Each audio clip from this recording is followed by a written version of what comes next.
Based application के बारे में सबको पता है। ऐसे एप्लीकेशन जो वेब ब्राउज़र पे चलते हैं उन्हीं एप्लीकेशन को क्या बोलते हैं? Web based application. जैसे क्रोम है, एज है, फायरफॉक्स है, इन ब्राउज़र पे जो भी एप्लीकेशन चलते हैं इन्हें क्या बोलते हैं? Web based application. ये आपको पता है। जैसे जो आप वी टाइगर यूज़ कर रहे हो वो भी क्या है? एक वेब बेस्ड एप्लीकेशन है, क्योंकि आप उसे किस पे चलाते हो, किस पे रन करते हो? ब्राउज़र पे, क्रोम पे, फायरफॉक्स पे, किसी भी किस पे करते हो? ब्राउज़र पे। अच्छा, तब तुमको दो बातें, एक बात और भी पता होगी कि जो उसमें एक चीज़ होती है क्लाइंट और क्या, सर्वर, है ना। तो जो लोग जैसे जो वेब ब्राउज़र के सहारे उस एप्लीकेशन को, उस वेब एप्लीकेशन को यूज़ करने की कोशिश कर रहे हैं, वो लोग क्या हैं? वो लोग क्लाइंट हैं, वो लोग क्लाइंट हैं।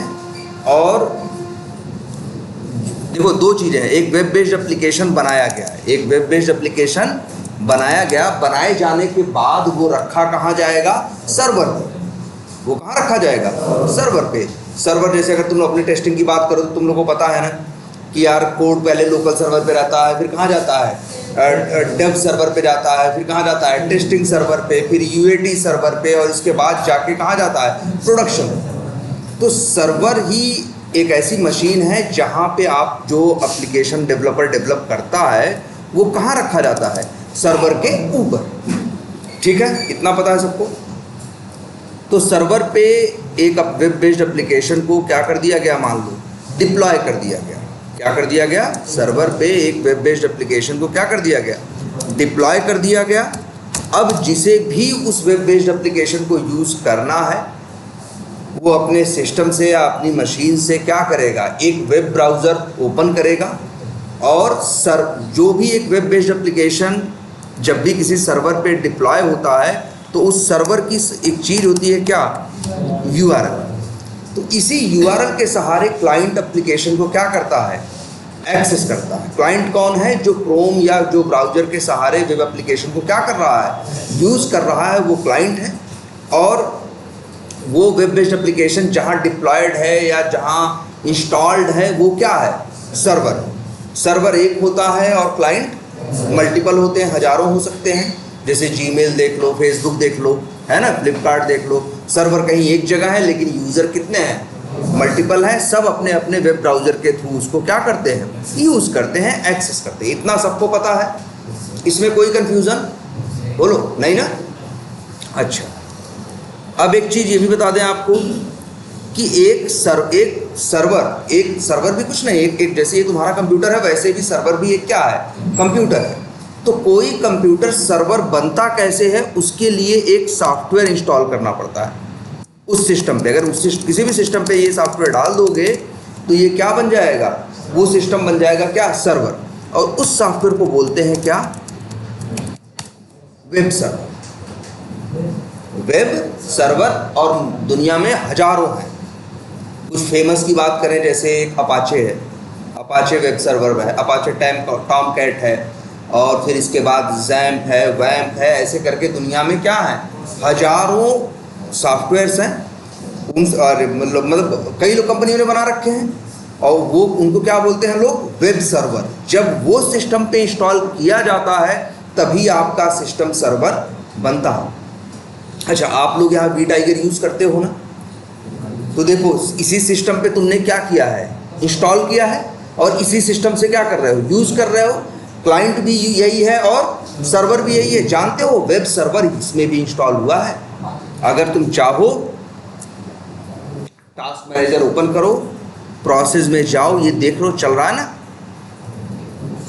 Apache HTTP server. तुम्हें अलग से नहीं करना पड़ा। तुम्हें क्या करना पड़ा? तुमने तो क्या किया था? वी टाइगर की एक्सी तुम्हारे पास थी, इंस्टॉल किया, लेकिन उसी के अंदर वेब सर्वर भी पड़ा था। वो जो 40-50 MB का है उसके अंदर डेटाबेस और वेब सर्वर दोनों पड़े हुए हैं, तो अपने आप इंस्टॉल हो गया। लेकिन एक डेवलपर को काम करना होता तो वो जानते हो क्या करता? अपना वो कोड लिखता। अपना वो क्या लिखता? कोड लिखता। सबसे पहले क्या करता? इस सिस्टम पे अपाचे वेब सर्वर नाम का सॉफ्टवेयर क्या करता? इंस्टॉल करता। ठीक है, अब ये सिस्टम बन जाता क्या? सर्वर। अब इसके ऊपर अपना जो भी वो कोड लिखता वो अब इस पे रखता, ठीक है।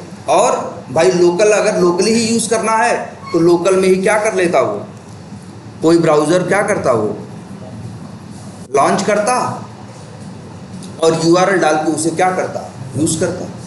अच्छा, यूआरएल क्या होता है, जब तुम्हारे लोकल सिस्टम पे ही, लोकल सिस्टम ही तुम्हारा सर्वर है तो तुम्हारा जो वो होगा यूआरएल होगा वो लोकल होस्ट होगा। देखो वी टाइगर यूज़ करते हो तो क्या लिखते हो, लोकल होस्ट :8888। यहाँ लोकल होस्ट, होस्ट मतलब देखो सर्वर को होस्ट भी बोलते हैं, जो क्लाइंट है वो क्या है, गेस्ट है, और जो सर्वर है वो क्या है, होस्ट है। लोकल सिस्टम पे ही वो होस्ट रखा है, इसीलिए इसे क्या, इसीलिए देखो यूआरएल जब भी रहता है तो क्या रहता है, लोकल होस्ट। अच्छा, आगे भी रहता है कोलन, इसके बाद जो 4 नंबर लिखे हुए हैं इसे बोलते हैं पोर्ट नंबर। क्या बोलते हैं, पोर्ट नंबर।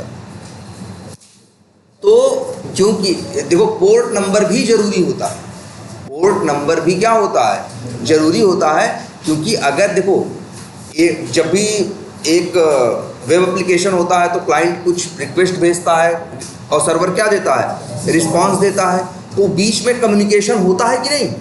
तो कम्युनिकेशन जब होगा, जैसे देखो दो देशों के बीच में कम्युनिकेशन होता है, सामान आता जाता है, तो बंदरगाह उसको भी तो पोर्ट ही बोलते हैं, उसको भी क्या बोलते हैं, पोर्ट ही बोलते हैं ना। कि जहाँ देखो अमेरिका सामान आएगा तो तुम्हारे घर नहीं आएगा, वो सबसे पहले कहाँ आएगा, किसी पोर्ट के थ्रू ही आएगा ना।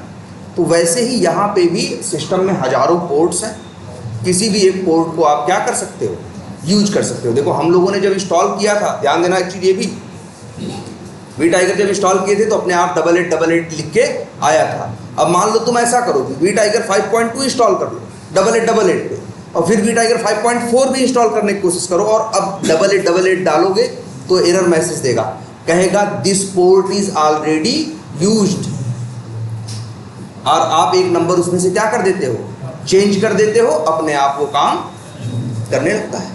क्लियर है ये बात। तो यूआरएल जब एक यूआरएल होता है लोकल पे रहेगा तो लोकल होस्ट करके यूआरएल रहता है, और प्रोडक्शन पे रहता है तो जैसे रहता है उस तरह से रहता है। टेस्टिंग पे रहता है तो अक्सर यूआरएल कुछ ऐसा बना देते हैं लोग, याद है बताए थे, जैसे फ्लिपकार्ट वालों का होगा तो कुछ ऐसा होगा।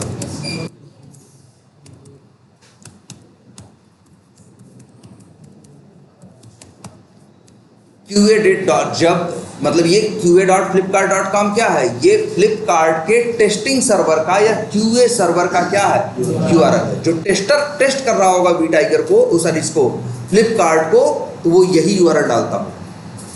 QA.flipkart.com खोला, एंटर मारा और वो खुला, वो सब कुछ कहाँ, वो किसको यूज़ कर रहा है, टेस्टिंग सर्वर को। एक कस्टमर क्या यूज़ करता है, flipkart.com डायरेक्टली यूज़ करता है, तो वो सीधे किसको यूज़ कर रहा होता है, प्रोडक्शन सर्वर को। डेव सर्वर का अक्सर ऐसे यूआरएल होता है, dev.flipkart.com। UAT सर्वर का कुछ ऐसे होता है, UAT.flipkart.com। इतनी बात क्लियर है कि सर्वर होता है और कौन होता है, क्लाइंट होता है। अच्छा, अब ये सर्वर और क्लाइंट आपस में क्या करते हैं, कम्युनिकेट करते हैं, है ना। तो इस कम्युनिकेशन के लिए भी कुछ रूल बनाए गए, इस कम्युनिकेशन के लिए कि कैसे क्लाइंट, मतलब क्लाइंट और सर्वर किस तरह से आपस में जुड़ेंगे, किस तरह से काम करेंगे। और आपको पता है क्लाइंट होते हैं क्या, मल्टीपल, और सर्वर होता है एक। सर्वर तो एक ही होता है, क्लाइंट मल्टीपल होते हैं। तो ये किस तरह से काम करेंगे, इसके लिए कुछ रूल्स बनाए गए।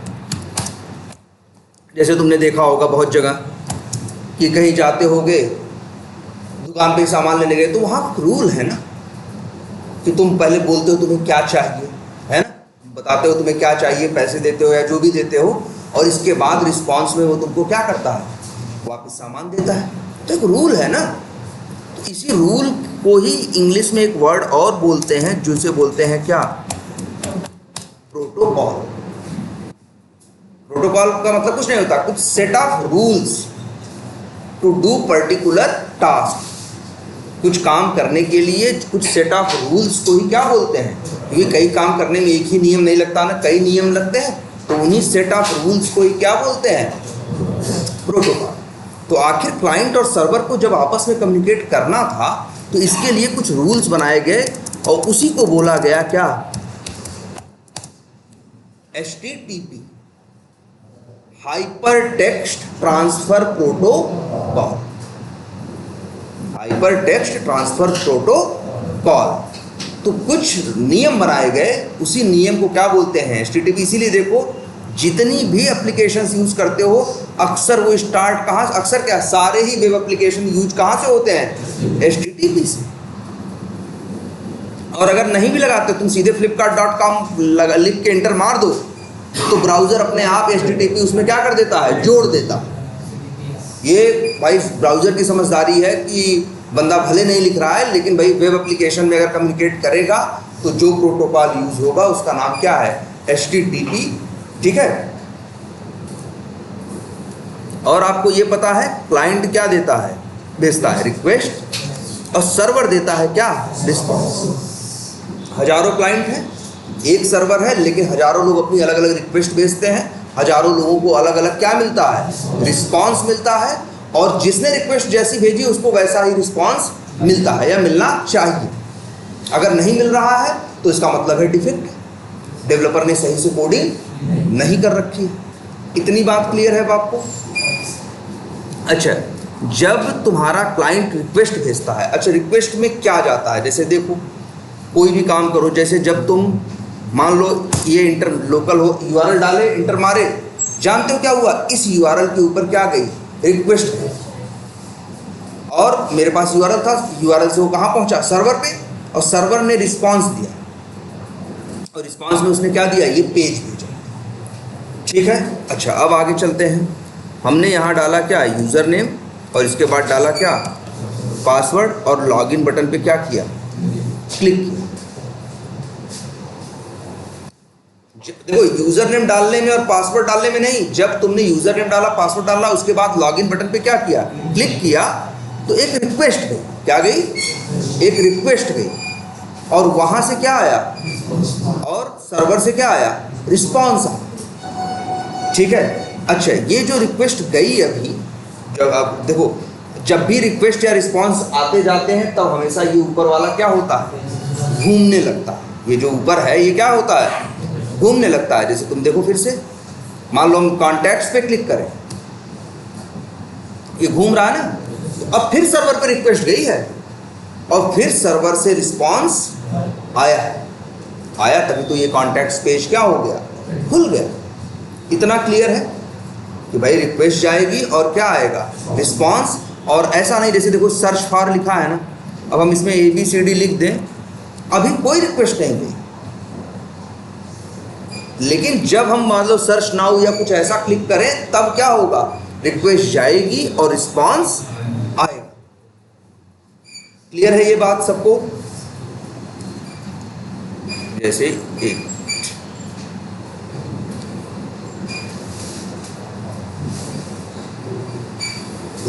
फिर से साइन आउट करते हैं।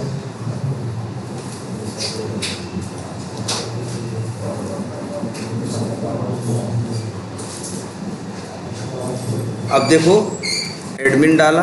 अच्छा, और कब कब ऐसा, देखो कब ऐसा होता है बताना सब लोग, कि रिक्वेस्ट भी जाती है, रिस्पॉन्स भी आता है, लेकिन ये ऊपर वाला जो गोल गोल घूम रहा था घूमता नहीं है। ऐसा भी होता है कई बार। बिल्कुल ऐसा तब होता है जब डेवलपर ने यूज़ किया होता है किस टेक्नोलॉजी का, एजेक्स का। जैसे यहाँ तुम देखो एजेक्स की पहचान होती है। एजेक्स जैसे ये देखो, मान लो ये है टॉप परचेज ऑर्डर्स, हमको चाहिए टॉप परचेज ऑर्डर्स अपने, भाई एक सॉफ्टवेयर है, वेब एप्लीकेशन है, सैकड़ों लोग यूज़ कर रहे हैं, किसी ने एक परचेज ऑर्डर लगाया, लेकिन मेरा एक खुला पड़ा हुआ है तो यहाँ तो नहीं दिखेगा ना। अभी हमें पेज को क्या करना पड़ेगा, रिफ्रेश करेंगे तब दिखेगा। लेकिन जब हम रिफ्रेश करते हैं तो पूरा पेज फिर से रिक्वेस्ट जाती है, और पूरा पेज वहाँ रिस्पॉन्स में पूरा पेज फिर से आता है। लेकिन जहाँ पे कई जगह, जैसे यहाँ देखो, यहाँ पे अगर यहाँ पे एक बटन दिख रही है, देखो ये, इस पर क्लिक करें तो ये देखो गोल गोल घूम रहा है। यहाँ से भी क्या हो रहा है, रिक्वेस्ट जा रही है और रिस्पॉन्स आ रही है, लेकिन ध्यान दो ऊपर कुछ नहीं हो रहा है, यहाँ कुछ नहीं हो रहा। जब ऐसा होता है कि एप्लीकेशन का कोई एक हिस्सा रिक्वेस्ट भेजता है और रिस्पांस में कोई एक हिस्सा क्या होता है, सिर्फ पूरा एक हिस्सा ही अपडेट होता है, तब उसी को बोलते हैं क्या, एजेक्स कॉल। क्या बोलते हैं, एजेक्स कॉल। एजेक्स का मतलब, ठीक है, और एजेक्स जो ए वर्ड है उसका मतलब है असिंक्रोनस। क्या है, असिंक्रोनस।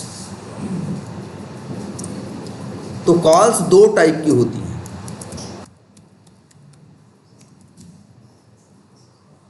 सिंक्रोनस और असिंक्रोनस। ठीक है, सिंक्रोनस वो कॉल होती है जिसमें क्या होता है, पूरा पेज ही अपडेट होता है, पूरा पेज ही पूरा लोड होता है। और असिंक्रोनस वो कॉल होती है जिसमें पूरा पेज के बजाय एप्लीकेशन का एक हिस्सा ही, जैसे और बहुत एग्जांपल में अक्सर जब एजेक्स कॉल होती है तो ऊपर तो नहीं घूमता, लेकिन यहाँ कोई पहचान दिखती है। जैसे यहाँ देख रहे हो क्या हो रहा है, ये व्हील घूम रही है कि नहीं। या फिर एक एग्जांपल और आपको दिखाएं, जैसे यहाँ क्लिक करो, इसको क्लिक करो, ये क्या है, ये देख रहे हो, इसको बोलते हैं स्टेटस बार। देखो ये चल रहा है ना, और इसके बाद ये क्या हो गया, खुल गया ना। ये भी कैसी कॉल थी, एजेक्स कॉल थी। यहाँ भी रिक्वेस्ट गया, यहाँ भी रिस्पॉन्स आया, लेकिन रिस्पॉन्स ने पूरे पेज को अपडेट करने के बजाय एक पर्टिकुलर हिस्से को ही क्या किया, अपडेट किया। क्लियर है ना ये बात सबको, बोलो। एजेक्स पता है अब आपको, क्योंकि इंटरव्यू में एजेक्स के बारे में पूछते हैं, क्योंकि एजेक्स में हम लोगों को चैलेंजेस फेस करने पड़ते हैं। एजेक्स को हैंडल करने में वेट वाली भी दिक्कतें आती हैं, इसीलिए इंटरव्यूज में पूछते हैं आपसे कि how you handle Ajax calls या एजेक्स एलिमेंट्स, या how you handle application that is using Ajax.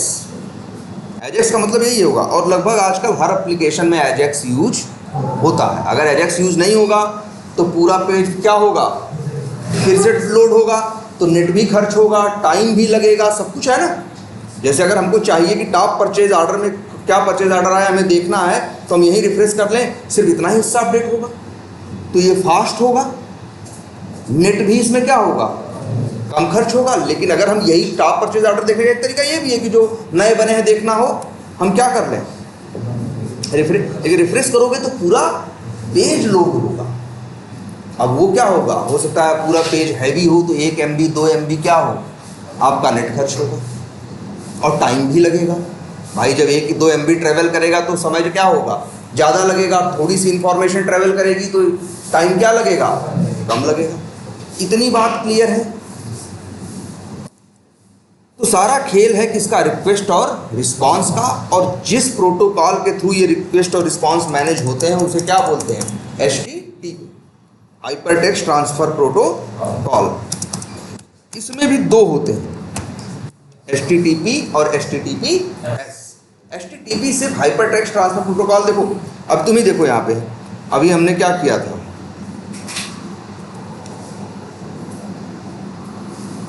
जब हम यहाँ पे यूज़र नेम डाले, फिर क्या डाले, पासवर्ड डाले, लॉगिन बटन पे क्लिक करेंगे। मान लो ये लोकल पे एप्लीकेशन नहीं होता, इंटरनेट पे कहीं चल रहा होता, जैसे फ्लिपकार्ट या जीमेल फेसबुक तुम यूज़ करते हो, जैसे लॉगिन बटन पे क्लिक करोगे तो एक रिक्वेस्ट जाएगी ना, रिक्वेस्ट में तुम्हारा यूज़र नेम और पासवर्ड जाएगा।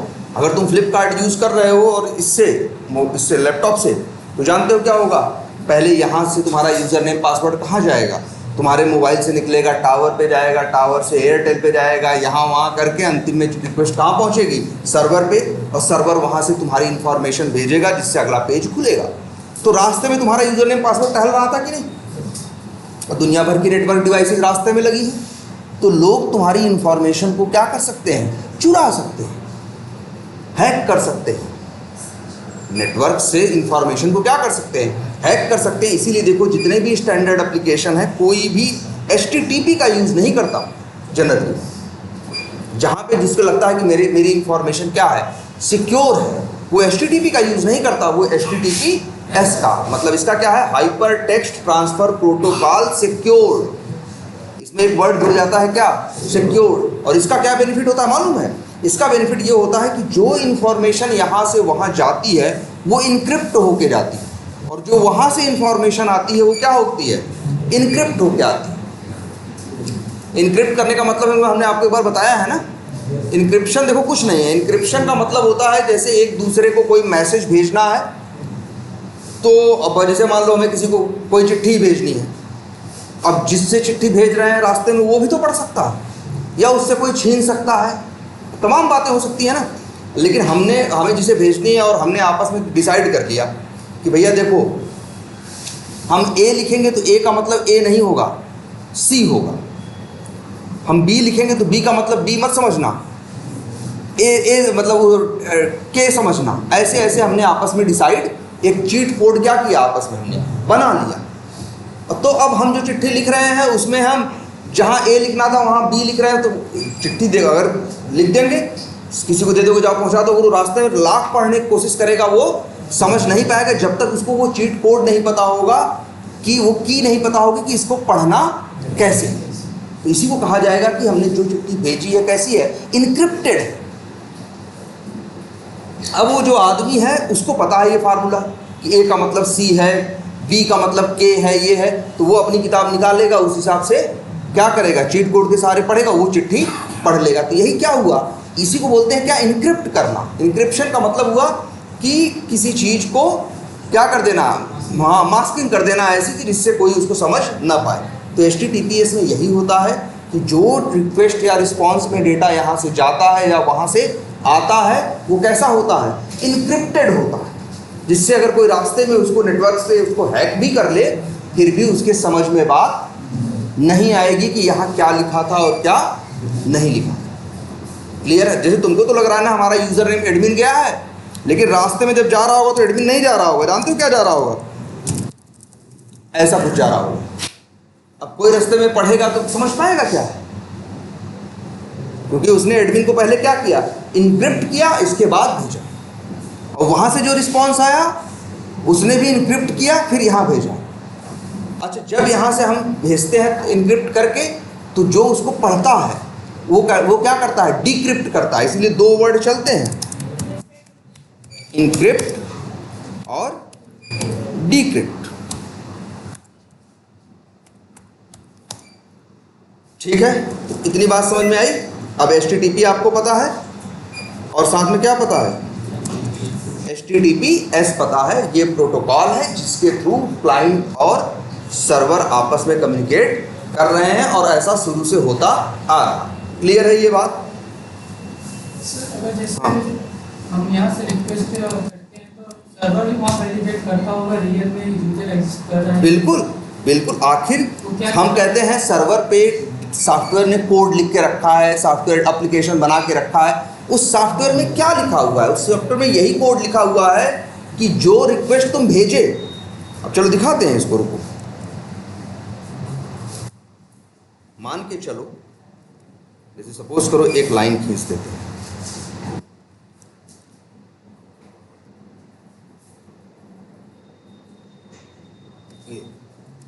ठीक, इस एरिया को बोल देते हैं क्या, ये एरिया है मान लो किसका, क्लाइंट का, या इसी को बोलते हैं एक और चीज क्या, फ्रंट एंड। और दूसरा एरिया जो हमारा है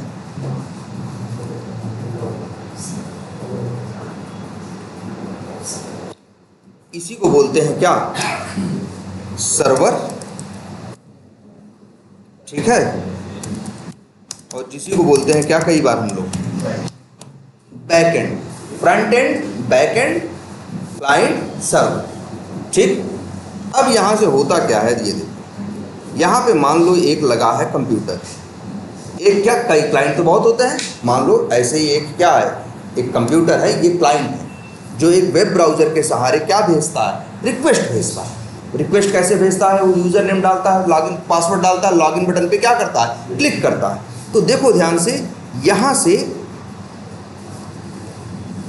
एक जाती है क्या, अब इसको देखो इस तरह से, ये एक जाती है क्या, HTTP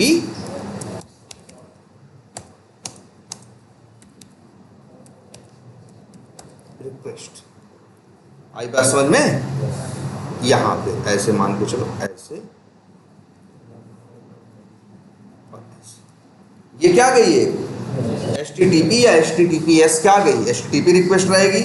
अगर HTTPS रहेगी, HTTP रहेगी तो जो रिक्वेस्ट में तुम्हारी इंफॉर्मेशन जा रही है, जैसे क्या तुम्हारा यूज़र नेम और पासवर्ड, मान लो क्या भेज रहे थे, एडमिन और एडमिन, तो ये जो एडमिन जो रिक्वेस्ट गई, ये डेटा कैसा रहेगा, इनक्रिप्टेड नहीं रहेगा। लेकिन अगर HTTPS है तो यही डेटा कैसा रहेगा, इनक्रिप्टेड। अब यहाँ सर्वर पे ही तुमने उस वेब एप्लीकेशन को क्या कर रखा है, मान लो यही एप्लीकेशन है, इसे क्या कर रखा है तुमने, डिप्लॉय कर रखा है। यही क्या हो गया तुम्हारा, सर्वर पे क्या पड़ा हुआ है, सर्वर पे पड़ा हुआ है वेब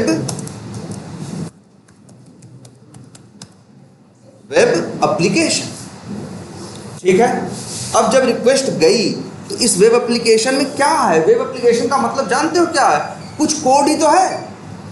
उस कोड का काम यह है कि रिक्वेस्ट लेना, उस कोड का काम है क्या, रिक्वेस्ट लेना, और रिक्वेस्ट में से उसे क्या मिलेगा, यूज़र नेम और पासवर्ड। ध्यान से समझना है, क्या मिलेगा उसे, यूज़र नेम और पासवर्ड।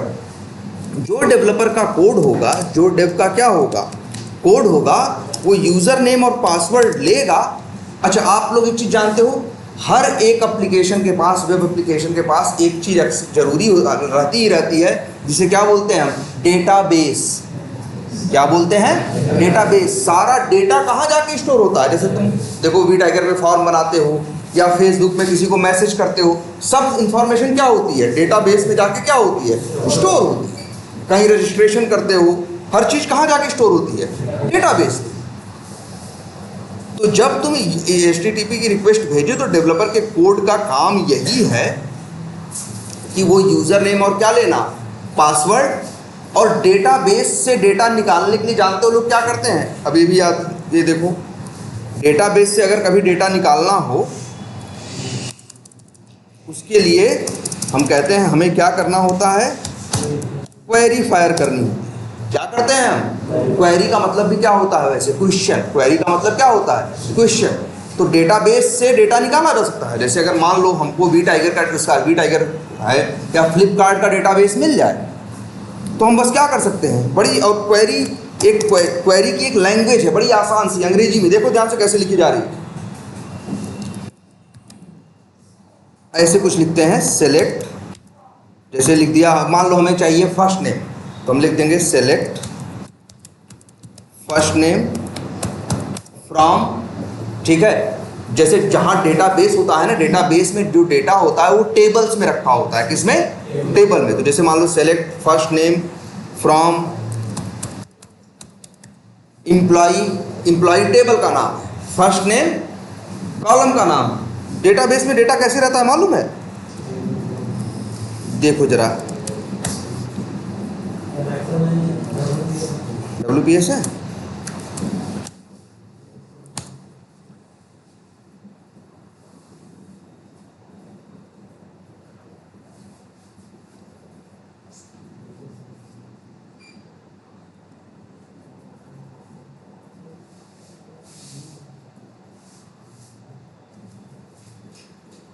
देख लो डेट, क्या हुआ,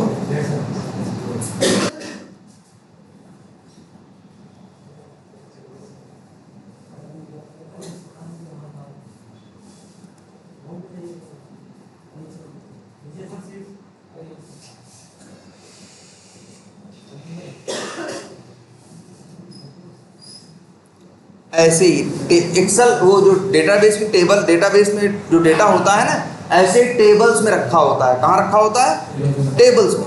और उसमें भी ऐसे ही कॉलम होते हैं, जैसे देखो क्या है, फर्स्ट नेम और लास्ट नेम, एज, है ना, ऐसे ही यूज़र नेम, और फिर क्या, पासवर्ड। और जैसे यहाँ सीट 1 है ना, तो ऐसे ही टेबल का समझो एक क्या है, नाम है, रीनेम कर देते हैं, मान लो जैसे इसका नाम रख देते हैं क्या, एम्प्लॉई। और यहाँ पे भी क्या है, जैसे फर्स्ट नेम है मान लो राहुल, ठीक है, लास्ट नेम है XYZ कुछ भी, एज है कुछ भी, यूज़र नेम है, पासवर्ड है, इस तरह से सारा डेटा कहाँ स्टोर होता है? डेटाबेस में। तो जब तुम कुछ भी किसी एप्लीकेशन, जैसे तुम लोग जाते हो वी टाइगर पे ना, अकाउंट बनाते हो, तो जब तुम अकाउंट की इंफॉर्मेशन बनाने के बाद सेव बटन पे क्लिक करते हो, तो अब जो रिक्वेस्ट जाती है वो तुम्हारे डेटा को ले जाके कहाँ स्टोर कर देती है? डेटाबेस के अंदर। और कभी और इसके बाद और डेटाबेस से अगर डेटा निकालना हो तो उसके लिए हमें क्या फायर करनी पड़ती है? क्वेरी। और कुछ ऐसे जैसे select first name from employee, जैसे मान लो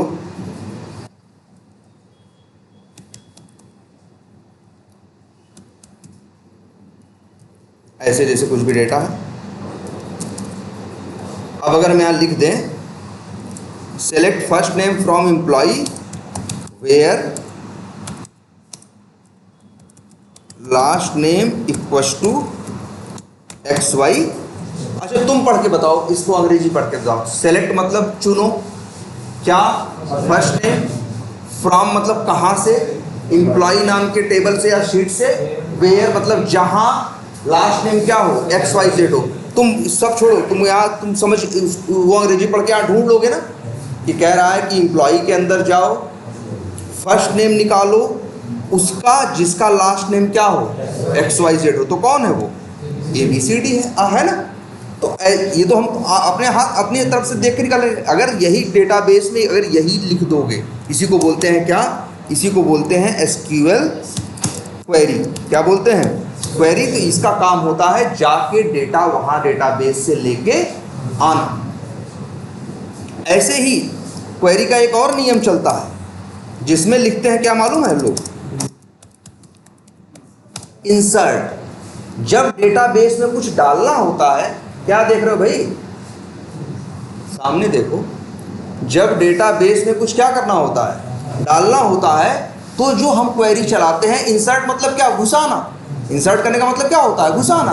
तो जब हम डेटाबेस में कोई डेटा क्या कर रहे होते हैं? डाल रहे होते हैं, स्टोर कर रहे होते हैं, तब उसके लिए जो क्वेरी चलती है उसे क्या बोलते हैं? Insert query. और जब डेटाबेस से हम क्या कर रहे होते हैं? कुछ निकाल रहे होते हैं, तो जो क्वेरी होती है वो किस टाइप की होती है? Select query. और जैसे देखो, जब तुम लोग ये करते हो, जब तुम लोग वी टाइगर पे जाके अकाउंट की इंफॉर्मेशन भरते हो ना, और इसके बाद सेव बटन पे क्लिक करते हो, तो जानते हो क्या होता है? ये कोड जाता है, ये रिक्वेस्ट जाती है, और सर्वर पे क्या होता है कि डेटाबेस में डेटा इंसर्ट किया जाता है। और कभी कभी ऐसा होता है कि तुम क्या करो, अकाउंट नंबर पे क्लिक कर दो, या अकाउंट नंबर सर्च मारो और उस पर क्या करो? क्लिक करो, तो अकाउंट नंबर की सारी इंफॉर्मेशन खुल के आती है कि नहीं? वो क्या है? उसके लिए कौन सी क्वेरी लगेगी? सेलेक्ट। और कई बार देखो तुम लोग अपडेट भी करते हो। देखो तुम लोग जैसे वी टाइगर में ही जाके क्या करते हो? अपडेट करते हो ना। इसीलिए जनरली चार टाइप की क्वेरीज होती हैं। एक सेलेक्ट, एक इंसर्ट, इंसर्ट का मतलब नया डेटा डालना, एक होता है क्या? अपडेट, और एक होता है क्या? डिलीट। कई बार तुम डिलीट भी तो करते हो। तो ये 4 टाइप की क्वेरीज होती हैं, सेलेक्ट, इंसर्ट, अपडेट और डिलीट। सेलेक्ट से डेटा हम निकालते हैं, इंसर्ट से नया डेटा डालते हैं, अपडेट से पुराना डेटा क्या करते हैं? अपडेट या चेंज करते हैं, और डिलीट से डेटा क्या करते हैं? डिलीट। देखो डिलीट भी हम लोग नहीं करते हैं, एक फॉर्म में देखो या कहीं भी देखो हम लोग डिलीट भी करते हैं, इंसर्ट भी कर, नया डेटा बना, जैसे नया अकाउंट बनाते हैं, या अकाउंट को चेंज भी करते हैं, या कई बार अकाउंट की इंफॉर्मेशन, अकाउंट के लिंक पे क्लिक करके अकाउंट की इंफॉर्मेशन चेक भी करते हैं। तो ये 4 टाइप के टास्क हैं, ध्यान देना। क्लियर है ये? तो अब ये देखो ध्यान से, जो डेवलपर का कोड है वो करता क्या है? जब तुमने यूज़र नेम और पासवर्ड भेजा, डेवलपर का कोड जो है इस डेटा को लेता है और एक क्वेरी बनाता है। क्या बनाता है? एक क्वेरी। और क्वेरी कुछ ऐसी बनाता है, देखो ध्यान से। सेलेक्ट, मान लो सारी इंफॉर्मेशन, अच्छा यहाँ पे क्या लिखा है क्वेरी में? फर्स्ट नेम ना, तो इसका मतलब होता है फर्स्ट नेम ले आओ। और लेकिन अगर यहाँ लिख दें क्या? स्टार, तो इसका मतलब होता है कि भैया first name, last name, age, user name, password क्या करो? सब लेके आओ। स्टार मतलब क्या? सब कुछ। पूरी टेबल ना, पूरा टेबल है, पूरा टेबल का वो डेटा जो तुम चाहते। जैसे यहाँ कंडीशन क्या देखो, select star from, select star मतलब सेलेक्ट करो क्या, सब कुछ, from employee where last name क्या है, एक्स वाई जेड। तो जिसका name X Y Z, last name X Y Z है, उसकी सारी इंफॉर्मेशन, मतलब इस रो की सारी इंफॉर्मेशन लेके वो क्वेरी आएगी। आई बात समझ में यार? तो जानते हो डेवलपर ये तुम्हारी रिक्वेस्ट लेता है, डेवलपर ने पहले ही कोड सब लिख के, भाई वही तो डेवलपर कर रहा था। डेवलपमेंट में क्या किया उसने, डेवलपमेंट में कोड लिखा और कोड के साथ जोड़ी क्या, क्वेरी। और जानते हो जब तुम यहाँ पे रिक्वेस्ट भेज रहे हो तो वहाँ पे उसका कोड ये चला रहा है, सेलेक्ट स्टार फ्रॉम, मान लो टेबल का नाम क्या है, user, where user name equals to क्या, क्या यूज़र नेम आ रहा है, एडमिन, एंड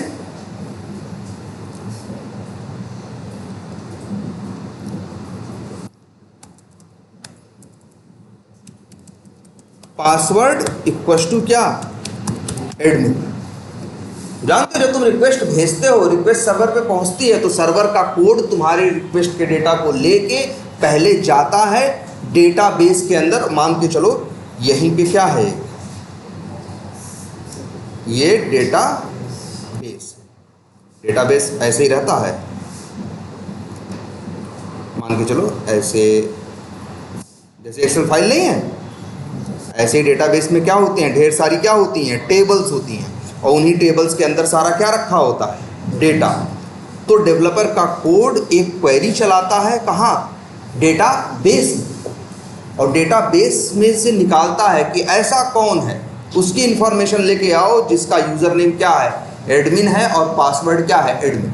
अब अगर उस डेटाबेस में एडमिन यूज़र नेम और एडमिन पासवर्ड का कुछ होगा तब तो इंफॉर्मेशन आएगी, और अगर नहीं होगा तब इंफॉर्मेशन क्वेरी से कुछ रिजल्ट आएगा, नहीं आएगा। डेवलपर का कोड ये चीज़ चेक करेगा कि इंफॉर्मेशन आई या इंफॉर्मेशन नहीं आई। जब इंफॉर्मेशन आएगी तो जिस आदमी की इंफॉर्मेशन आ रही है, कहाँ से आ रही है इंफॉर्मेशन, देखो ध्यान से, यहाँ से यहाँ गया डेवलपर का कोड, डेवलपर के कोड ने क्या चलाई, क्वेरी, क्वेरी कहाँ गई, डेटाबेस में, डेटाबेस से क्या आया, उत्तर में डेटा आया। देखो ध्यान से,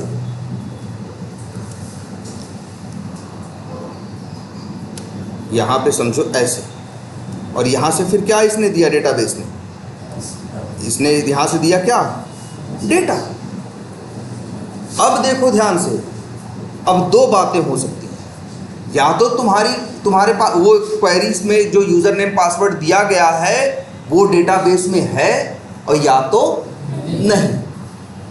अगर है तो रिजल्ट आएगा, रिजल्ट में क्या आएगा, रिजल्ट में ध्यान समझना, रिजल्ट में आएगा उसकी इंफॉर्मेशन, मे बी उसका फर्स्ट नेम, लास्ट नेम, उसने कब लास्ट टाइम लॉगिन किया था, या उसका मतलब उसके बारे में 10, 20, 50 जो इन्फॉर्मेशन होंगी वो 50 मान लो उस यूज़र नेम के बारे में कितनी इन्फॉर्मेशन थी, कितनी, 50, और 50 इन्फॉर्मेशन क्या थी, ये सब कि उसका फर्स्ट नेम क्या है, उसका लास्ट नेम क्या है। क्योंकि जब देखो कहीं भी तुम लॉगिन करते हो, पेज खुलता है तो वहाँ सब दिखाने लगता है तुम्हारे बारे में ना, कि फर्स्ट नेम, लास्ट नेम, ये वो, तुम्हारी प्रोफाइल पेज खुल जाता है कि नहीं। तो मान के चलो वही 50 इन्फॉर्मेशन डेटाबेस से इसने क्या किया, क्वेरीफायर की डेटाबेस से 50 इन्फॉर्मेशन आई। और अब ध्यान से समझना, अब डेवलपर का कोड क्या करता है कि ये जो 50 मान के चलो, इसे लिख देते हैं 50 इन्फो, जो ये 50 इन्फॉर्मेशन है उसको वो HTML के साथ मिलाता है। ध्यान से समझना भैया, तुम बताओ लॉगिन करते हो तो क्या सीधे सीधे प्लेन लिख के आ जाता है क्या सब कुछ? लॉगिन करते हो तो अगला पेज भी जो खुलता है वो तो HTML ही है ना यार, बोलो ये क्या है, HTML है ना। लेकिन डेटाबेस में, जब डेटाबेस में क्वेरी फायर हुई तो डेटाबेस से जो रिजल्ट निकला वहाँ से HTML थोड़ी ना आई, वहाँ से तो सब क्या आया, प्लेन अक्षर में इंफॉर्मेशन आई, जैसे नाम इसका ये है, ये है, ये है, ये। अब इस इंफॉर्मेशन को, 50 इंफॉर्मेशन को वो HTML के अंदर क्या करेगा, HTML के अंदर एक तरह से कहें इन्फ्यूज करेगा, या HTML के साथ क्या करेगा, उसे सिंपल वर्ड क्या करेगा, मिक्स करेगा। मतलब HTML कैसा होता है, वही head HTML head, body, table, div, वो जो सब नहीं रहता, वैसे एक HTML के अंदर ये डेटा क्या करेगा, सेट करेगा, और फिर रिस्पॉन्स में यही जो मिक्स वाली HTML है वही उठा के क्या करेगा, यहाँ भेज देगा। और इसी को हम लोग बोलेंगे क्या, HTTP रिस्पॉन्स। ये रिक्वेस्ट था और ये क्या हो गया भाई, रिस्पॉन्स हो गया। अब बात समझ में आई कैसे चीज़ें चल रही हैं। कोई भी एप्लीकेशन हो इसी तरीके से काम, एक वेब बेस्ड एप्लीकेशन है तो यही, और डेवलपर का काम क्या था, यही डेवलपमेंट, यही कोड लिखना, यही कोड लिखना, और जिसके बाद उस कोड के सहारे क्या करना, इंफॉर्मेशन निकालना, और निकालने के बाद उसे यहाँ पे भेजना। ऐसे ही तुम्हारे वेब एप्लीकेशन काम करते हैं। क्लियर है ये? क्योंकि ये क्लियर होना बहुत ज़रूरी है API समझने या API पढ़ने से पहले। इसमें कोई कंफ्यूजन लग रही है? बोलो। और जो तुमको कलरफुल पेज दिखता है लॉगिन करने के बाद, वो इस वजह से दिखता है क्योंकि जो डेटा वो निकालता है डेवलपर का कोड डेटाबेस से, उसको HTML के साथ क्या करता है, मिक्स करके तब भेजता है। और अगर यही मिक्सिंग ना करे तो जानते हो क्या होने लगेगा, अगला पेज खुलेगा एकदम प्लेन सा, बस क्या लिखा रहेगा, इंफॉर्मेशन लिखी रहेगी। लेकिन तुमको तो भाई एप्लीकेशन तो ऐसे दिखते हैं ना। क्लियर है ये बात? और अच्छा एक चीज़ ये भी जान लो, जो टेक्नोलॉजी डेवलपर्स यूज़ करते हैं, मतलब HTML में इंफॉर्मेशन मिलाते हैं और वो करते हैं, उस जैसे जावा वाले, इसीलिए उसको क्या बोलते हैं, JSP बोलते हैं, जावा सर्वर पेजेस। .NET वाले ASP बोलते हैं, एक्टिव सर्वर पेजेस।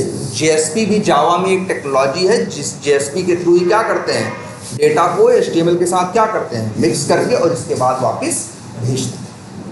चलो तुमको इतनी बात समझ में आ रही है कि नहीं, पहले ये बताओ। कोई कंफ्यूजन इसमें? ये किस तरह से काम कर रहा है? देखो, रिक्वेस्ट है, रिस्पॉन्स है, पीछे डेटाबेस का भी रोल है, और ये डेवलपर का कोड है।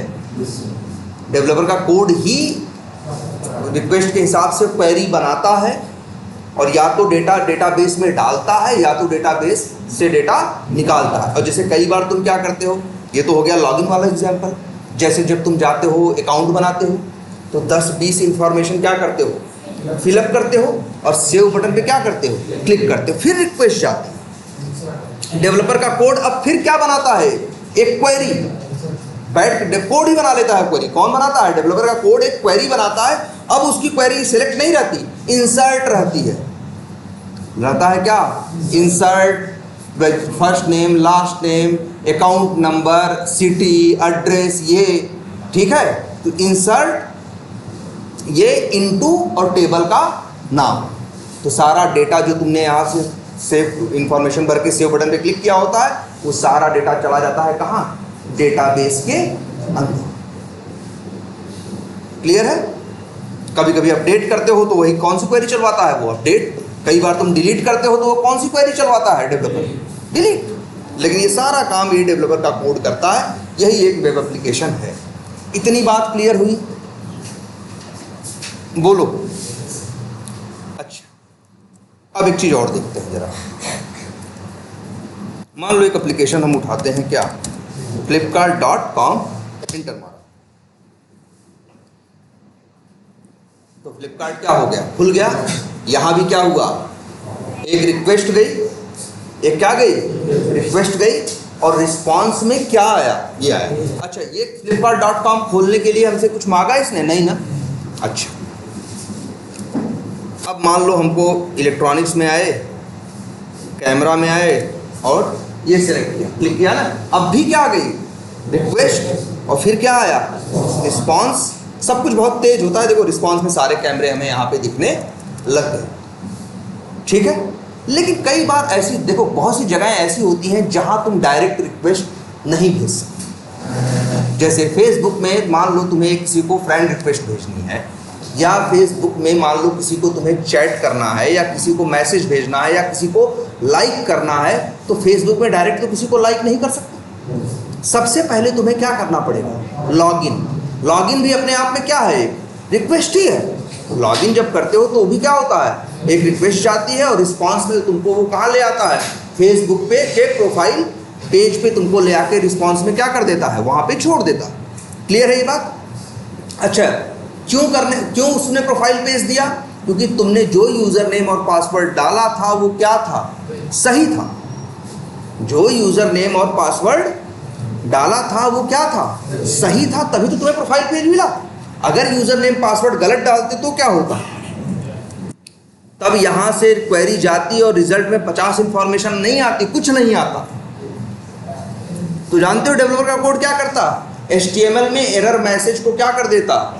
मिक्स करके, और फिर रिस्पॉन्स में पेज भेज देता। तुमको दिखता कि भैया यूज़र नेम या पासवर्ड क्या है तुम्हारा, गलत है या ऐसा है, कुछ ऐसा मैसेज आ जाता। क्लियर है ये?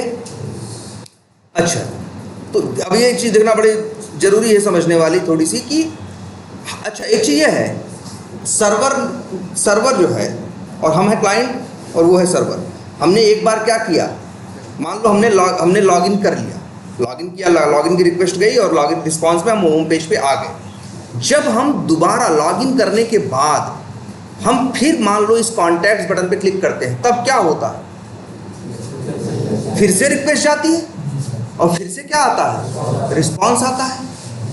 लेकिन जब हम दोबारा पहली बार जब लॉगिन कर रहे थे तब तो रिक्वेस्ट हमें भेजी, तब हमें यूज़र नेम पासवर्ड भेजना पड़ा। लेकिन अब बताओ, अब हम रिक्वेस्ट भेज रहे हैं और रिस्पॉन्स आ रहा है, अब हम यूज़र नेम पासवर्ड डाल रहे हैं। क्यों? तुम कहोगे सर जी हम तो लॉगिन कर चुके हैं। जब हम लॉगिन कर चुके हैं तो दोबारा क्यों डालें? अब तो हम जो भी करेंगे ये हमें रिक्वेस्ट भेजेंगे, रिस्पॉन्स देगा। लेकिन एक चीज़ ये समझने वाली बड़ी बात है कि सर्वर के लिए हर रिक्वेस्ट बिल्कुल नई होती है।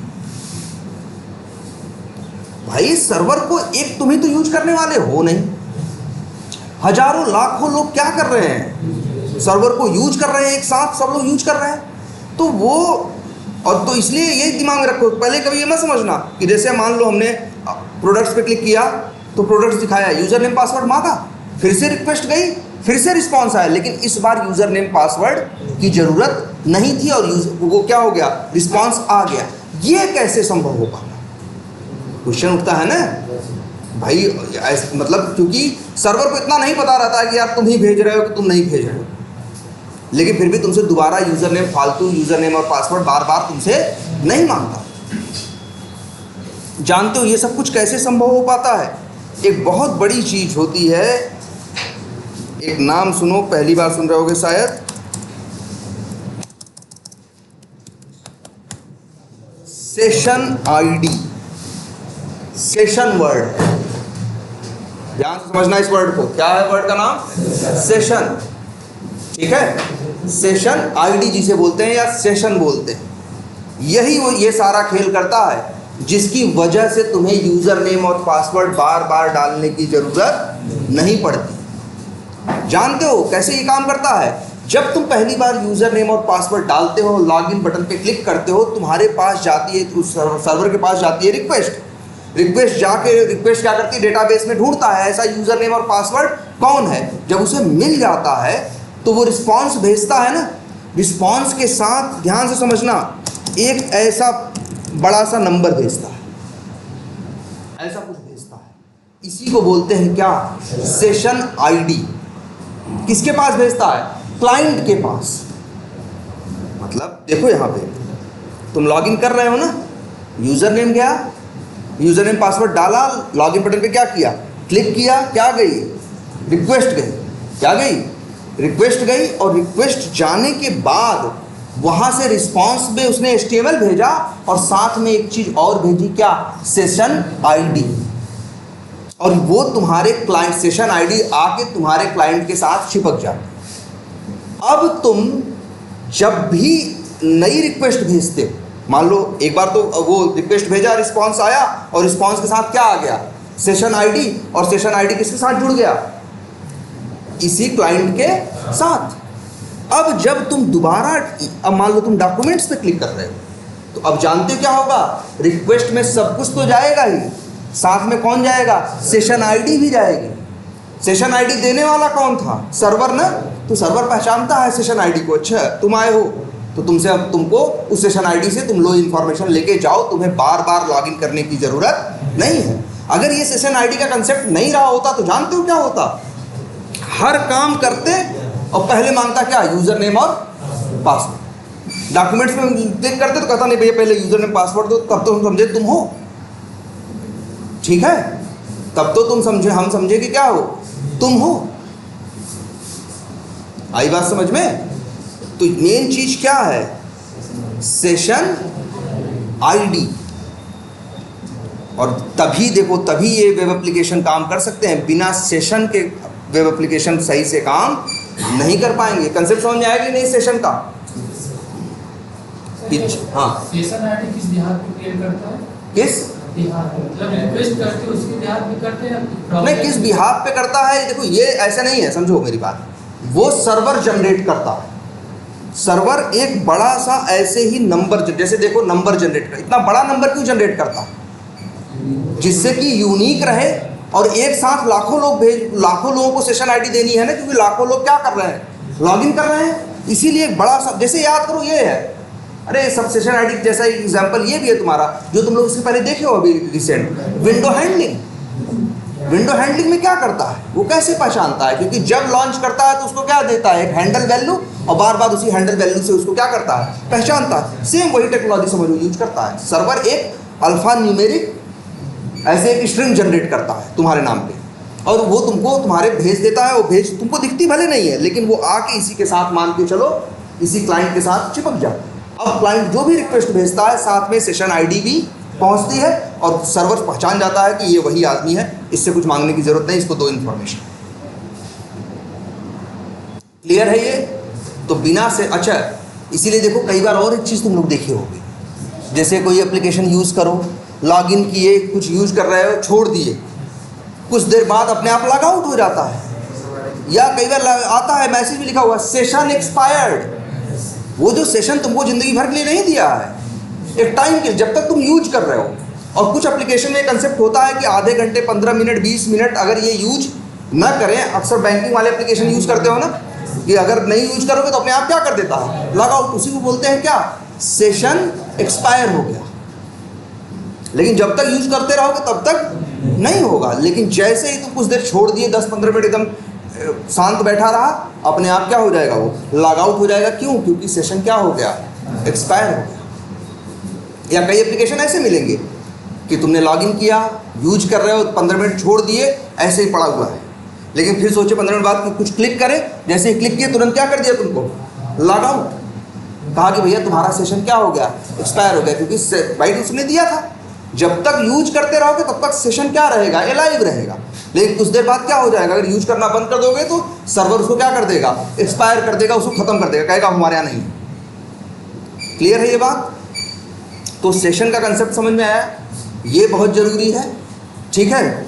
और हमने लॉग, अच्छा सेशन आईडी कैसे उसने भेजा, किस बेसिस पे? जब हमने सही यूज़र नेम और पासवर्ड भेजा तब। जब क्या करा?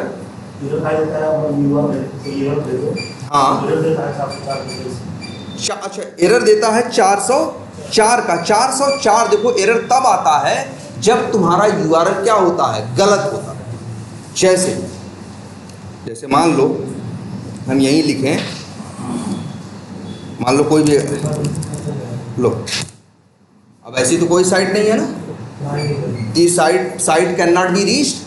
यही जो एरर है ये क्या है? पहले 404 आता था, अब 404 नहीं लिखते हैं, अब क्या लिख देते हैं ये लोग? लिखा हुआ में तो मैसेज है, बदल दिए अपना। यही है क्या? 404। 404 का मतलब होता है पेज नॉट फाउंड। मतलब जो तुम कह रहे थे ढूंढने को, गया नहीं मिला उसे, तब कहता है क्या? Page not found. या किसी एप्लीकेशन के अंदर, जैसे मान लो ये है, अच्छा यहाँ से दिखेगा, जैसे ये देखो यूआरएल है ना ये, और फिर हम ये लिखें। अब ये यूआरएल है कोई, इंटर मारो, क्या आ गया, नॉट फाउंड। जब सर्वर पे वो पेज नहीं होगा जो तुम भेज रहे हो, जो तुम मांग रहे हो, तब क्या कहेगा, नॉट फाउंड। तो उसी के लिए इन्होंने एक कोड बना रखा है, उस कोड को बोलते हैं क्या, 404। ठीक है, बात समझ में आई है? सेशन वर्ड समझ में आया कि नहीं, पहले ये बताओ। सेशन को समझना जरूरी है। और एक बात आपको समझ में आई कि यूजर नेम पासवर्ड को सही से क्या करना है, भेजना, और तब सर्वर उसको लेके डेटाबेस में चेक करके आपको इंफॉर्मेशन देगा। तो याद रखना, इसी प्रोसेस को बोलते हैं क्या, ऑथेंटिकेशन। पूछेंगे लोग ऑथेंटिकेशन क्या होता है। ऑथेंटिकेशन का मतलब होता है पहचानना। तुमको ऐसे ही नहीं मिलता। जब भी देखो, जब तुम यूजर नेम पासवर्ड डाल के लॉगिन बटन पे क्लिक करते हो तो सर्वर क्या करता है, तुम्हारे यूजर नेम पासवर्ड को चेक करता है ना कि सही है या गलत। तो उसी प्रोसेस को बोलते हैं क्या, ऑथेंटिकेशन। क्या बोलते हैं, ऑथेंटिकेशन का मतलब चेकिंग योर यूजर नेम और पासवर्ड और क्रेडेंशियल्स आर करेक्ट और not, that is called authentication.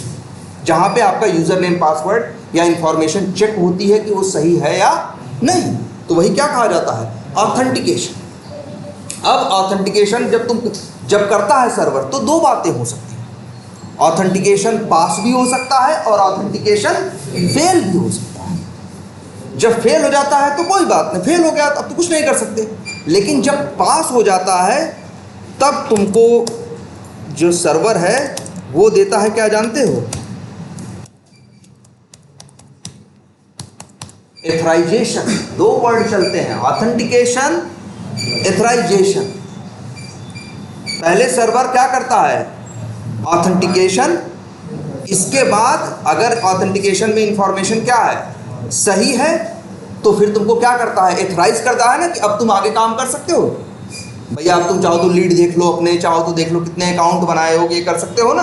तो उसने क्या किया, तुमको ये अधिकार दिया कि अब तुम कर सकते हो ना ये।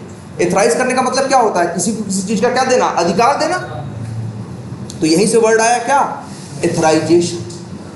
तो एक वेब एप्लीकेशन में ये भी बहुत होता है क्या, ऑथेंटिकेशन एंड एथराइजेशन। और याद रखना, ऐसा पहले हमेशा ऑथेंटिकेशन होगा, एथराइजेशन उसके बाद होगा।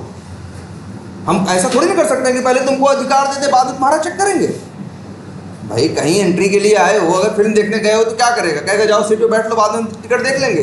अब आजकल क्या सिस्टम है, वहीं गेट पे क्या करते हैं, वो ऑथेंटिकेट करते हैं। जब तुम्हारा टिकट सही होती है तो तुमको एथराइज करते हैं, तुम अंदर जाके बैठो। तो ऐसा तो नहीं हो सकता ना कि पहले तुम चले जाओ बैठ जाओ बाद में। ऐसा पहले होता था, जब पहले फिल्म देखने जाते थे हम लोग, तो हम लोग के टाइम पे तब ऐसा होता था कि डायरेक्ट मतलब जाओ घुस के बैठो, कोई कुछ नहीं बोलेगा। बीच में आधे घंटे बाद वो टिकट के टार्च लेके आया करता था। लेकिन अब क्या है, अब जनरली क्या है, पहले तुम्हारा टिकट चेक करते हैं तब तुम्हें अंदर जाने देते हैं। तो पहले ऑथेंटिकेट करते हैं, इसके बाद क्या करते हैं, एथराइज करते हैं। इसीलिए दो चीज़ें और होती हैं, ऑथेंटिकेशन एंड एथराइजेशन। ये हर वेब एप्लीकेशन में होता है। पैर मत हिलाओ यार, कहाँ से आवाज़ आ रही है? अच्छा बाहर से आ रही, ठीक है। हमें लगा तुम पैर हिला रहे थे, इससे आ रही, ठीक है। इतनी बात समझ में आई, ऑथेंटिकेशन एंड एथराइजेशन। तो भाई पहले ये सारे टर्म एकदम समझना क्या है, एकदम मस्ट है कि आपको इन चीज़ों का एकदम आइडिया होना चाहिए कि क्या क्या होता है। वेब एप्लीकेशन है, HTTP एक प्रोटोकॉल है, HTTPS भी है, रिक्वेस्ट है, रिस्पॉन्स है, ऑथेंटिकेशन है, एथराइजेशन है। और जब ऑथेंटिकेशन करता है सर्वर तब देता है क्या, सेशन आईडी। और उसी सेशन आईडी के सहारे जब अब बार बार तुम रिक्वेस्ट भेजते हो तो बार बार वो तुमको इन्फॉर्मेशन देता है, तुमको बार बार लॉगिन नहीं करता, ठीक है। और तुमको ये भी एक पता है कि सारा डेटा कहाँ जाता है, डेटाबेस में। और डेटाबेस से डेटा निकालने के 4 तरीके होते, मतलब डेटाबेस के डेटा को यूज़ करने के, मैनिपुलेट करने के 4 तरीके होते हैं, सेलेक्ट, इंसर्ट, अपडेट, डिलीट। अलग अलग ज़रूरत के हिसाब से हमको इनको यूज करना होता है। और वैसे भी हम नहीं कर रहे हैं, कौन यूज़ कर रहा है? डेवलपर यूज़ कर रहा है। हमारे कस्टमर का काम क्या है? सीधे भेजना, बाकी आप समझेगा सर्वर और डेवलपर का कोड की क्या करना है और क्या नहीं। क्लियर है इतनी बात? कोई कंफ्यूजन इसमें नहीं है ना? तो चलो ये तो मान के चलो, ये है क्या? Old architecture. सर हर वेबसाइट अपना सर्वर गूगल पे रखती है क्या? गूगल पे क्यों रखेंगे? हाँ, अब तुम गूगल के थ्रू सर्च कर रहे हो, लेकिन गूगल भी वही चीज सर्च करके दिखा सकता है जो चीज पब्लिकली अवेलेबल है, जो यूजर नेम पासवर्ड से छुपा हुआ नहीं है। कभी हम नेट पे ये डालें कि मेरे फेसबुक के फ्रेंड दिखाओ, तो गूगल नहीं दिखा सकता।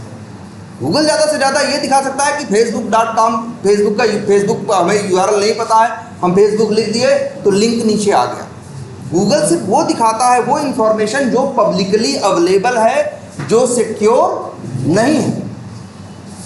वो एक सर्च इंजन है जो बस क्या करता है, वेब इंटरनेट पे जो भी पब्लिक चीज़ें हैं उनको वो एक्सेस कर सकता है। ठीक है, इसीलिए देखो कभी भी तुम कहो गूगल से कि मेरे अकाउंट का बैलेंस बताओ, थोड़ी बता पाएगा। वो ये बता देगा, पूछोगे कि भैया HDFC बैंक हमको यूज HDFC बैंक लिख दोगे तो तुमको HDFC बैंक दिखा देगा, क्लिक करो, जाओ यूजर नेम पासवर्ड डालो और जो करना है करो। तो गूगल के पास किसी का सर्वर नहीं है, हर कंपनी का सर्वर अपने खुद के पास है। ठीक है, उन्होंने अपना सर्वर खुद बनवा रखा होगा या कहीं किसी और से मैनेज करवा रहे होंगे, लेकिन ये कंपनी की अपनी जिम्मेदारी है। और सर्वर एक ऐसा सिस्टम, इसीलिए जहाँ सर्वर होता है वहाँ 24/7 लाइट चाहिए होती है। सर्वर भी तो कंप्यूटर है। अब मान लो यही बंद हो गया, तब कोई क्लाइंट को क्या मिलेगा? अगर फ्लिपकार्ट वालों के यहाँ लाइट चली जाए तो फ्लिपकार्ट थोड़ी यूज कर पाओगे, या फ्लिपकार्ट वालों का इंटरनेट चला जाए तब तुम यूज नहीं कर पाओगे। 24 सर्वर को 24/7 क्या चाहिए होता है? इंटरनेट और प्लस इलेक्ट्रिसिटी। हाँ, बिना उसके नहीं चलेगा, क्योंकि है तो वो भी एक क्या है, तो एक कंप्यूटर वो भी, और कुछ अलग थोड़े ना है, वो भी एक कंप्यूटर है। बस देखो तुमको बताया ना, एक छोटा सा सॉफ्टवेयर क्या, वेब सर्वर। एक एग्जांपल जानते हो सब लोग, याद रखना, कौन सा? अपाचे, या एक है अपाचे टॉमकैट सर्वर, और एक है वैम्प है, जैम्प है, ऐसे बहुत है। नेट पे सर्च मारोगे तो तुमको 50 मिलेंगे। यही सॉफ्टवेयर डालते हैं किसी सिस्टम पे तो वो सिस्टम क्या बन जाता है? सर्वर। क्लियर है ये? और एक चीज़ और बता देते हैं, देखो, जिसमें इसी सर्वर साइड में ही, सर्वर वाले ही सिस्टम पे एक चीज़ और क्या होती है। मान के चलो एक सॉफ्टवेयर है जो इंस्टॉल हुआ है, क्या? Web server. यही क्या है? ये क्या है? Web server. तो मतलब रिक्वेस्ट गई वेब सर्वर के सहारे, सर्वर पे पहुंची, फिर रिस्पांस जो आता है वो भी वेब सर्वर के सहारे फिर कहाँ आता है? क्लाइंट के पास। क्लियर है ये? कोई कंफ्यूजन इसमें नहीं ना? तो ये तो तुम्हारा क्या है, ये पुराना आर्किटेक्चर है। ऐसे इंटरनेट पहले काम किया, मतलब अभी ऐसे ही काम करता है, लेकिन बाद में डेवलपमेंट में एक नई चीज़ लोगों ने यूज़ करना शुरू किया, डेवलपर्स ने, जिनको इन लोगों ने नाम दिया क्या? API।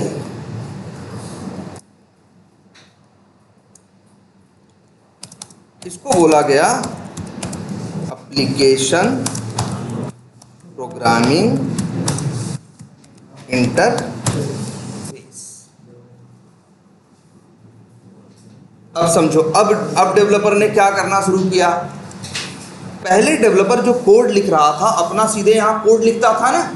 अब API समझ लो, एक कोड करने का उनको एक अलग से तरीका बताया गया कि चाहो तो डेवलपमेंट को जो कोड लिखना है उनको कई API में बांट सकते हो। देखो, काम पहले भी वही हो रहा था और काम अब भी वही हो रहा है। अब एक नई चीज इंट्रोड्यूस हो गई है जिसको बोलते हैं क्या?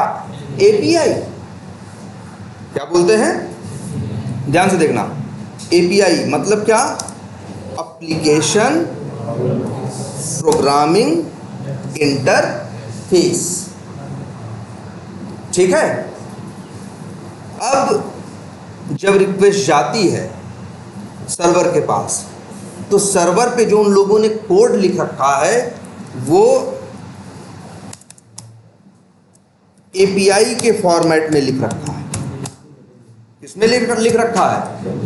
एपीआई के फॉर्मेट में। तो काम अब भी वही हो रहा है, काम अब भी वही हो रहा है कि तुमने, क्लाइंट ने क्या भेजा? रिक्वेस्ट भेजा। रिक्वेस्ट कहाँ गई? सर्वर के पास। सर्वर पे पहले क्या रखा था? डायरेक्ट कोड रखा था। अब उस डायरेक्ट कोड के बजाय उसको उन्होंने एपीआई के फॉर्मेट में ब्रेक करके, तोड़ के या अरेंज करके रखा है। तो अब रिक्वेस्ट जा रही है, अब भी सर्वर पे जा रही है। अब उस रिक्वेस्ट को लेने वाला जो है डायरेक्ट कोड नहीं है, कौन है? एपीआई। और एपीआई भी एपीआई, अच्छा एपीआई में क्या होता है? कोड। पहले भी क्या होता था? कोड। बस ये कोड करने का थोड़ा सा अलग तरीका है कि अब, इसलिए तो हमने लिखा कि डेवलपर अब कोड किस में कर रहा है? एपीआई के फॉर्मेट में कर रहा है। काम अब भी वही है भाई, देखो अब भी वही है। रिक्वेस्ट गई, रिस्पांस गया, पहले डायरेक्ट कोड, अब वही कोड किस फॉर्मेट में लिखा है? एपीआई के फॉर्मेट में है। तो एपीआई कोड लेगा रिक्वेस्ट को, फिर वही डेटाबेस में जाएगा, इंफॉर्मेशन निकालेगा, लेगा, एचटीएमएल से मिक्स करेगा, भेज देगा। सब कुछ वही है, बस जो डेवलपर का कोड है अब किस फॉर्मेट में लिखा जा रहा है? एपीआई के फॉर्मेट। देखो ध्यान से समझना, पहले भी कोड जावा में लिख रहे थे। मान लो ये एप्लीकेशन जो डेवलप हो रही है जावा में हो रही है, तो डेवलपर किस में कोड लिखा था? जावा में।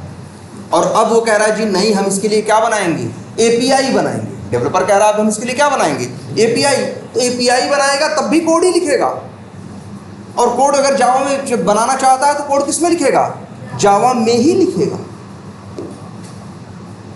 अब क्वेश्चन ये उठता है कि एपीआई का आखिर मतलब क्या है, या एपीआई के होने न होने का क्या मतलब? ये चीज़ आई कहाँ से, या इसका बेनिफिट क्या है, ड्रॉबैक क्या है, इसका क्या मतलब है टोटल, है ना?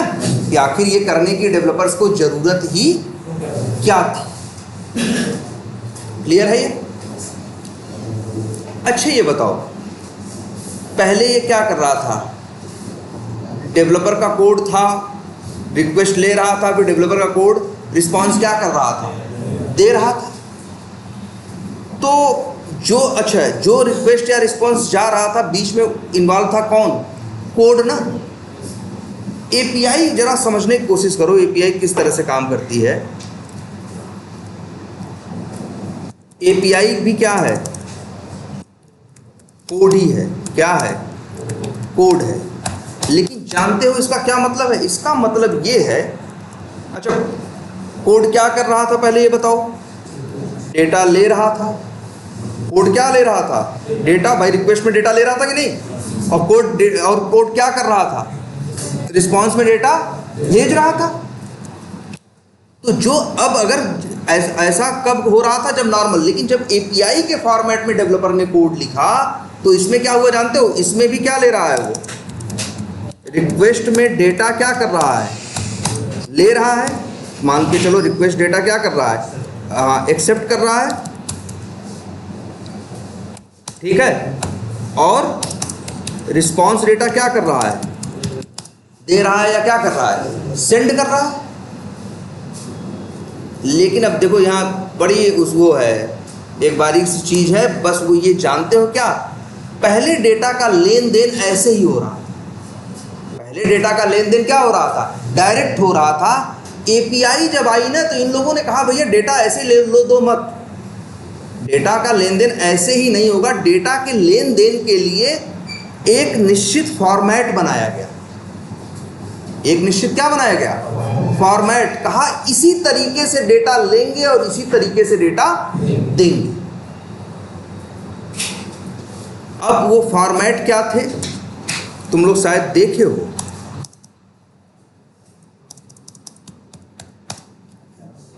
एक्सएमएल देखा है? अगर एक्सएमएल नहीं भी देखा है, एचटीएमएल देखा है? कैसे होता है? टैग पे शुरू होता है, टैग पे खत्म होता है ना। एक्सएमएल भी सेम वही है। टैग पे शुरू होती है, टैग पे ख़त्म होती है। और ये भी बात जान लो, HTML नहीं पुराना है, HTML से भी पुराना कौन है? XML है।